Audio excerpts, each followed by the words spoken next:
Chapter 18, here too? Sena and Ganappa were sitting in a small conference room inside the Hunting Adventurers Guild office, and across the table from them were a sullen-looking Jovia, Barigaru, and a man from the chief of the Public Security Inspectorate.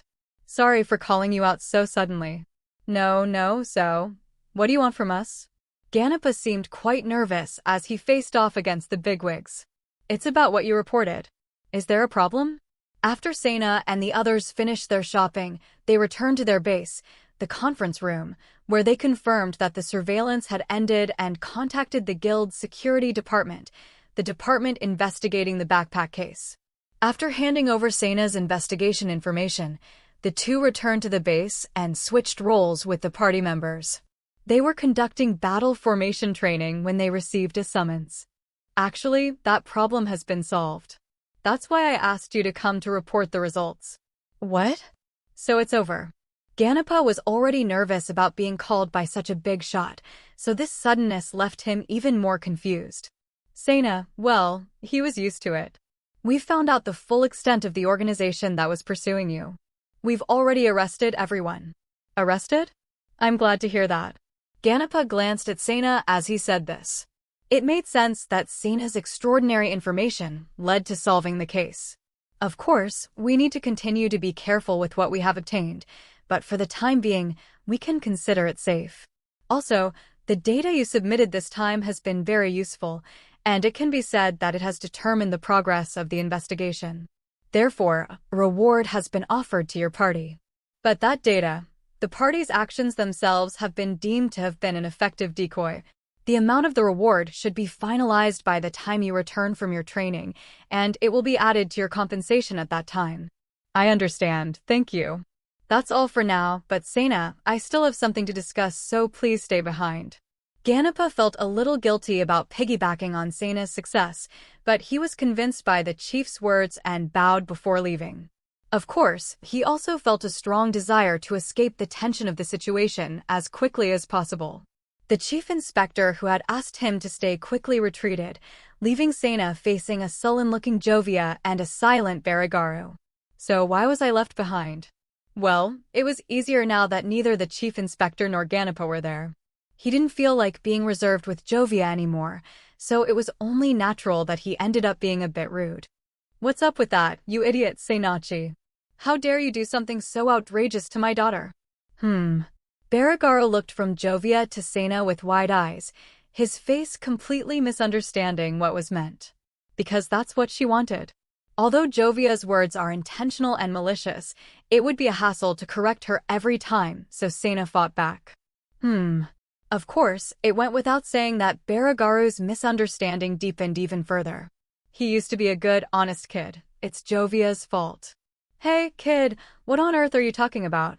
You can't be. Since Jovia was in charge of the investigation, Barigaru had no intention of interfering more than necessary, but when the conversation suddenly turned into a lover's quarrel, he could no longer stand it and demanded an explanation.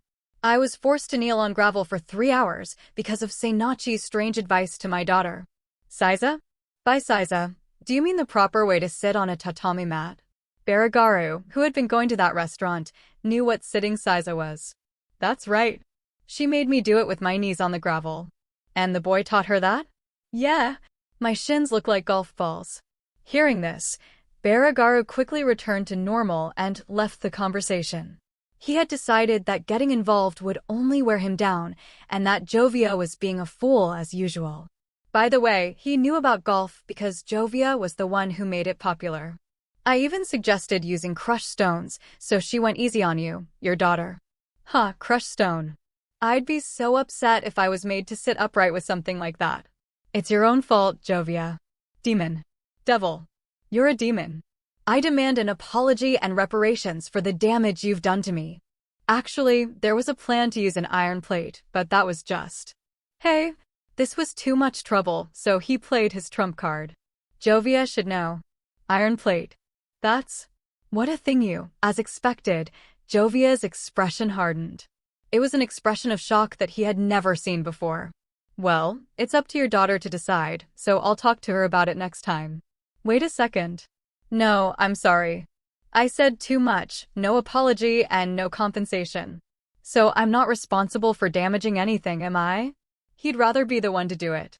That one, I get it, I get it. It's okay this time.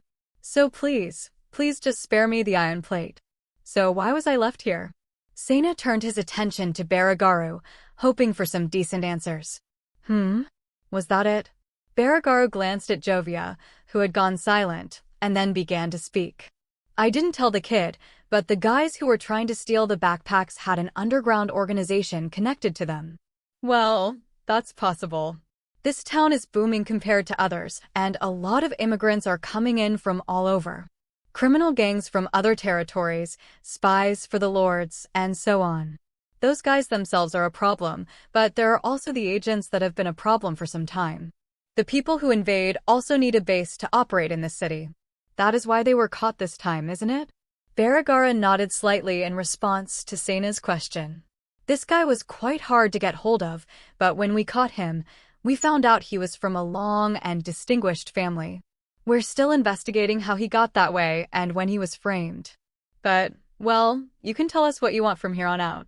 You're the one in charge of the investigation after all. And with a hint of irritation, Baragaru poked Jovia on the head. Ouch, Beard. Well, the point is, Sena found him. Did I interfere with your investigation? It was possible that she was keeping it a secret from the rest of the group.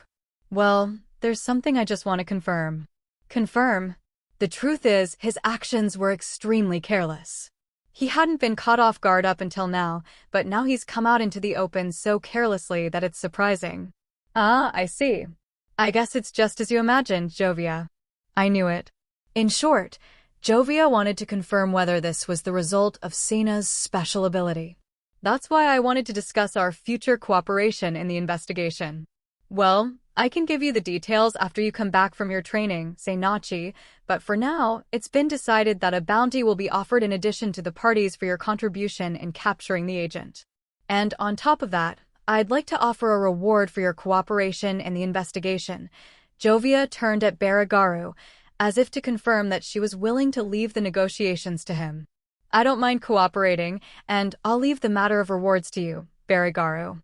Since most of them were heading straight to Baragaru anyway, this would be more reliable than Sena negotiating. Yeah, I'll take it all and reduce your debt, gahahaha. Baragaru, who was originally called in for this conversation, finally laughed in his usual tone. It was only natural that he wanted to include a consolation prize for the extra strain on his nerves caused by Jovia. Well, it's fine since the one paying is a lecherous woman. Jovia answered optimistically, but it wasn't until later that she remembered that due to her repeated misdeeds, most of her income was now being controlled by that lecherous woman. When Sena finished his talk and entered the conference room, Lauren and the others were happily adjusting their new backpacks. Shiny first-year students? As Muta pointed out, they looked like elementary school kids excited about their new school bags. However, it was understandable that they would be excited about a highly functional backpack that they had acquired through a rare stroke of luck. It's all coming together, isn't it? Sena called out to Ganappa, who was watching from a short distance away. Good job. Well, the shell design was already done when I showed it to you, so once we decide on the material, it won't take that long. Anyway, Ganappa lowered his voice and approached Sena. The fact that she was there means that this incident must have caused quite a lot of trouble. To be honest, the atmosphere there made me feel like I was dying. For the time being, it seems that the issue has been resolved, so you can assume that it won't cause any problems here. That's great, and even better, that person was there too.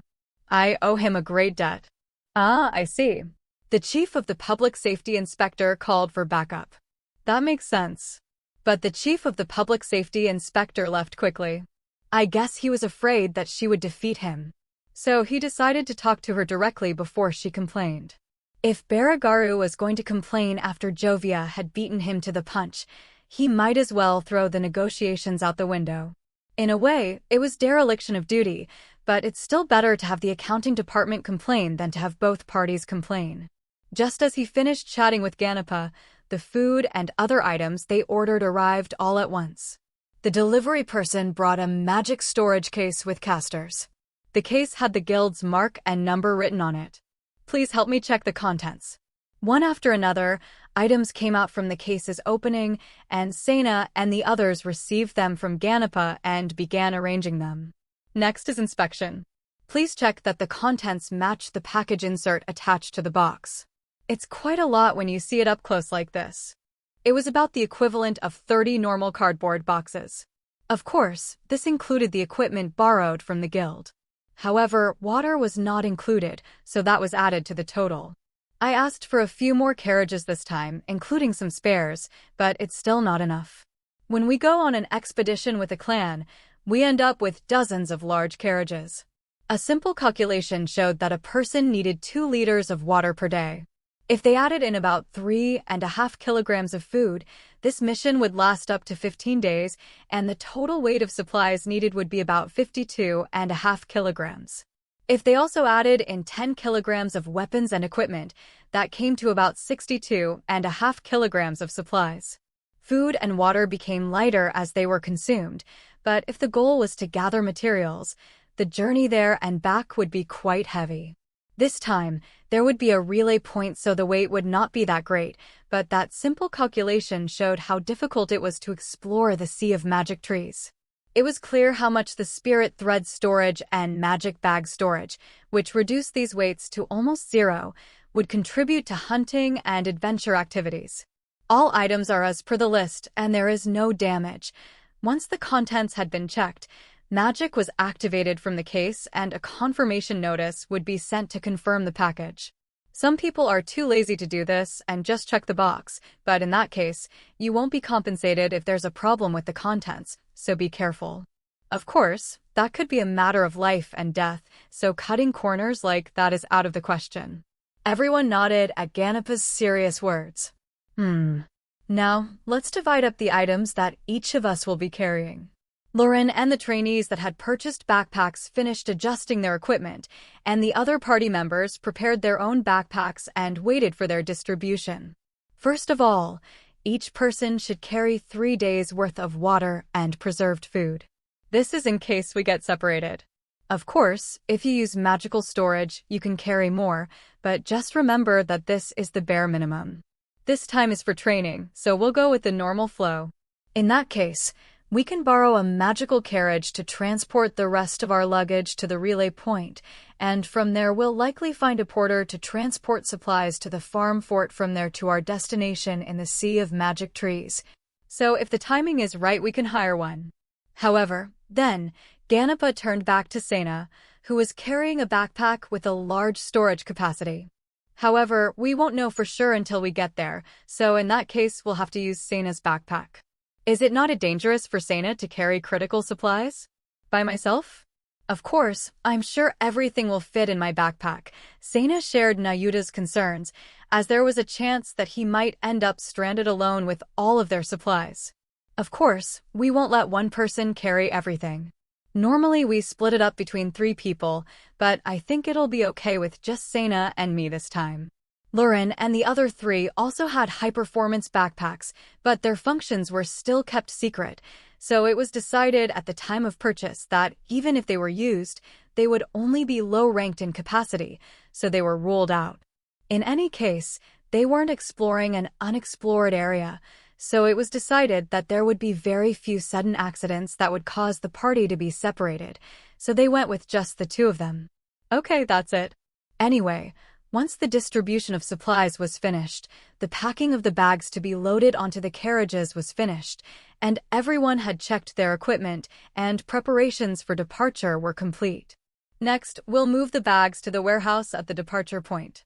We'll be departing from there a lot from now on, so remember that. All the bags were packed into the carts they brought in earlier and headed to the departure and arrival area in the basement. Let's take a rather interesting passageway. Ganappa, with a grin on his face, headed for a room with a vertical hole in the wall. That's it, isn't it? When he first saw it, he thought of the things robots used when they launched attacks, or the things they used to move around in giant triangular towers. Basically, it was a slide. I don't even want to think about who built it. I'm going to count to 20 after the person ahead of me so that we don't bump into each other. First, go 2. I'll go. It was, surprisingly, Makoto who said that cheerfully. Well, it's fine. There will be an assistant downstairs, so just listen to what they say. I understand. With that, Makoto fearlessly jumped into the hole. Then I'll go next. Following behind was Lauren, who also dived into the hole as soon as she reached 20. Normally, if it's your first time, you'd be a little hesitant. In this kind of attraction, women were often the more proactive ones. Perhaps because the girls had gotten there first, the remaining men seemed resigned to their fate. Even the timid-looking Tom jumped in surprisingly easily. Finally, Sena and Ganappa jumped into the hole. The slope was gentle at first, then it suddenly became steeper. The stones in the structure were very slippery, and there was almost no heat from friction. It was a very fast ride, just like a water slide. It was quite a thrill to slide through almost complete darkness, and it was long. The women were having fun. The inexperienced men were screaming, Sena was silent, and Ganappa was cheering. Each of them was screaming in a different way. Whatever it was, everyone got to experience an unexpected thrill. Wow! Who knew there was a place like this underground? All first-time visitors, including Sena, were impressed by the grandeur of the place. It was a huge dome with a cylindrical building several hundred meters in diameter in the center. It was difficult to believe that this was an underground facility. That's certainly the quickest way to get down here. The building was quite tall. It was about 100 meters below the guild. The climb up is going to be the hardest part. There are several ways to get up, but you can use the stairs in the tower or use the transporter circle if you can recharge your magic power.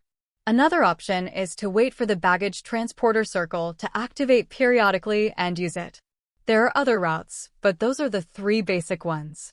You don't need to worry too much about it when you return from your mission, as you'll be taking a different route. Looking around, there were underground tunnels running north, south, east, and west from the central building. Many carriages came through the tunnels, loading and unloading baggage. Furthermore, on the perimeter, many horse-like animals were allowed to run around, eating food and drinking water. Is it okay to keep all those horses in one place? If animals of the same species were grouped together, they could turn into monsters. Sena asked Ganappa curiously. Those are slave horses. They've been turned into monsters, but they're controlled by enslaving them. However, it costs a fair amount of money to process the enslavement and buy the magic crystal equipment, so it seems like it's only profitable to use them as transport horses or war horses. I see. But I don't see any foals or anything. I've never seen one, but I hear they're trained in the sea of magic trees. Giving the horses a sidelong glance, Ganappa and the trainees headed to a coin locker-like facility near the loading area. They got a numbered key from a staff member, put their bags in the locker with the same number, locked it, and then gave the key to the receptionist to finish. The lodgings for the drivers and workers are close by, so we'll stay there tonight. Further up around the perimeter where the horses were kept, there were windows with various signs up and lights filtering in. I'll warn you just in case, but don't wander around too much. There are some areas on the upper levels where public morals and security are a bit bad, after all. The upper floors are located in an underground entertainment district, right? Surprisingly, Denoba, Radku, Kato, and even Tom, who was a bit timid, showed interest. You guys. Makoto glared at them with fierce eyes. Denoba and the others looked away due to her intensity. That place is dangerous for those of you who don't know anything about it to step foot in. I often hear stories of newcomers going there out of curiosity, getting stripped of everything they own, getting covered in debt, and becoming slaves. But if you really have to go, it's probably safer to be taken by a senior or an adult acquaintance who is used to playing around. I'm not sure if I can call them relatively decent, but there are some places like that. But there's no doubt that there are debt traps everywhere, so I've decided never to go there. Is that why it's so dangerous? Once you lose all your savings. Tears welled up in the corners of Ganappa's eyes. It seemed he had already suffered some painful experiences. I see, that's scary. I was lucky that I got away with that, but anyway, you guys, don't worry about that and focus on your mission tomorrow. If you cause any trouble or are late, you'll be disqualified from that point on. It could seriously ruin your future. The words of an experienced person carried weight. After firmly ingraining his point, Ganappa headed towards the outer passage and started walking. Then I'll show you to your accommodations. Tomorrow is the day. Are you looking forward to it? Of course. Anyway, Nayuta, please make sure there are no problems. Of course. He'd completely forgotten about it recently, but when he was on Earth, these kinds of excursions were always fraught with obstacles, and it wasn't uncommon for him to be refused participation. At any rate, I hope nothing happens.